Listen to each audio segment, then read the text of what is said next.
Penguin Random House Audio presents A Midwinter's Tale, A Magical Cat's Mystery, by Sofie Kelly. Read for you by Cassandra Campbell. Chapter 1. "I look like Fred the Funky Chicken's mother," Rebecca said. And because she was so kind, she immediately added, "And it's not that I don't like bright yellow chickens." Her voice trailed off. "You just don't want to look like a giant version of Owen's favorite catnip treat on your wedding day," I finished. Owen was one of my two cats. Rebecca, whose house backed on mine, kept him supplied with catnip chickens, which he loved, much to the annoyance of his brother Hercules, who didn't get the attraction of catnip or neon yellow chickens. I held the phone out to Roma so she could see the photo of Rebecca in the potential wedding dress, a buttercup yellow ball gown with a huge skirt of chiffon feathers.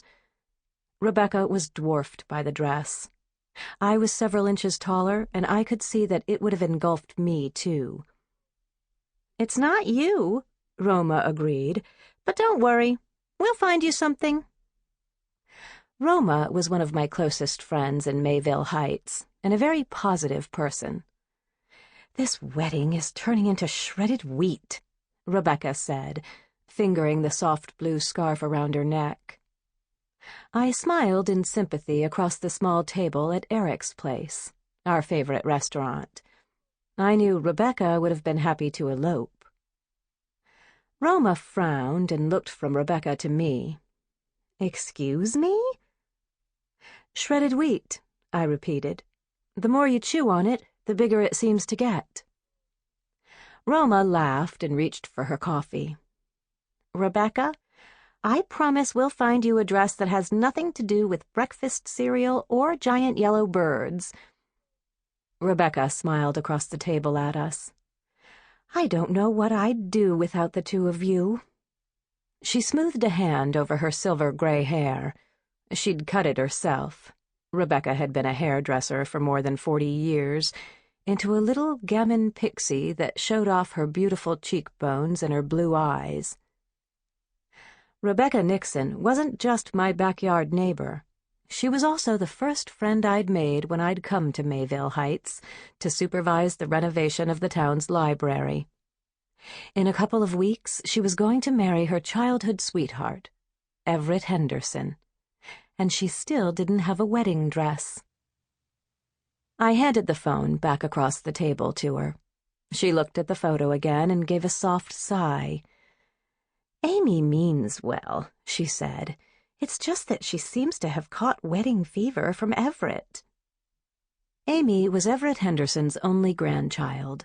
She'd been close to Rebecca, whom she lovingly called Rebby, for most of her life, and she was overjoyed about the wedding.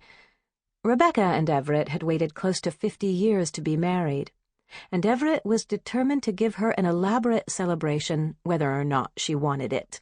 And she didn't. I reached over and laid my hand on Rebecca's arm. "My offer still stands," I said, raising one eyebrow at her. Several months ago, when Everett had been talking about having the wedding in the Basilica of St. Mary in downtown Minneapolis, which technically wasn't possible since neither he nor Rebecca was Catholic, I jokingly told Rebecca I'd be happy to help her kidnap Everett and elope. "I have a full tank of gas in the truck, and I'm betting Roma has a roll of duct tape in her bag." "I do," Roma said. "But if you're planning on making a wedding dress, you should know there's only about half the roll left." "You know, I bet Maggie could make you a wedding dress out of duct tape," I said, reaching for my coffee. Maggie Adams was my closest friend in Mayville Heights, along with Roma. She was a mixed-media collage artist and potter, plus she taught Tai Chi. Mayville Heights had a thriving artists' community. Maggie was the current president of the Artists' Co-op and the most creative person I'd ever met. She'd made an incredibly realistic life-size replica of Minnesota Wild hockey player Eddie Sweeney as part of a display for last year's Winterfest celebration, and it had indirectly led to Roma's current relationship with the real Eddie Sweeney. I had no doubt that Maggie could make Rebecca a wedding dress out of duct tape, or recycled newspaper for that matter.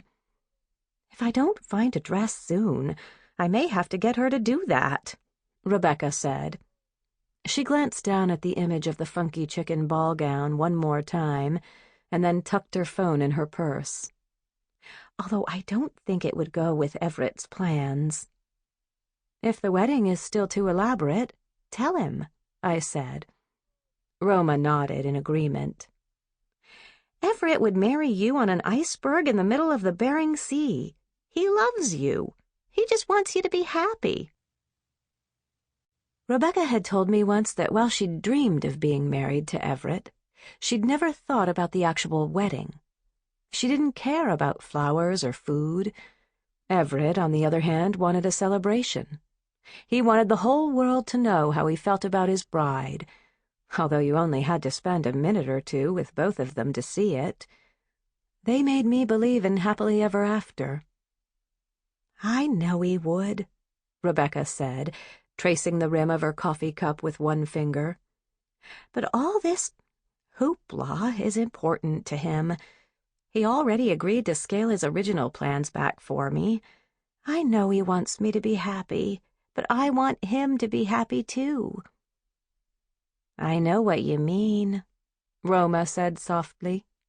She got the starry-eyed, slightly goofy look on her face that told me she was thinking about Eddie. Over at the counter, waiter Nick Sutton looked our way and gestured at the coffee pot. I nodded. He reached for the glass carafe and headed in our direction. "Thanks, Nick," I said, after he'd refilled our mugs.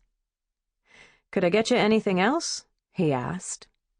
We'd made short work of 3 of Eric's pecan sticky buns.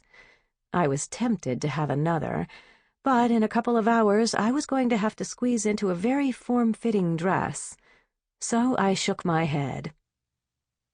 The library was hosting an evening fundraiser at the Stratton Theater for our Reading Buddies program, which paired kindergartners with 4th and 5th graders to help foster a love of reading and improve their actual reading skills. The stage had been dressed to resemble a French bistro, with several local businesses providing elegant desserts. In a wonderful twist of coincidence, Eddie Sweeney's college roommate was the leader and saxophone player in a jazz quartet, Jazzology. They were providing the atmosphere. Eddie was very generously and quietly covering their expenses. "Roma, do you have plans for tomorrow night?" I asked as I added cream and sugar to my cup. I'd taken Friday night off to relax after the fundraising gala, but I was happy to give that up to help Rebecca find a dress.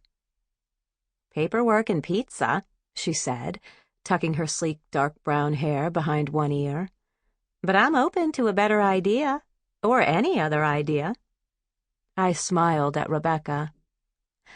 "Let Roma and me take you shopping tomorrow night. Here in town or maybe over in Red Wing."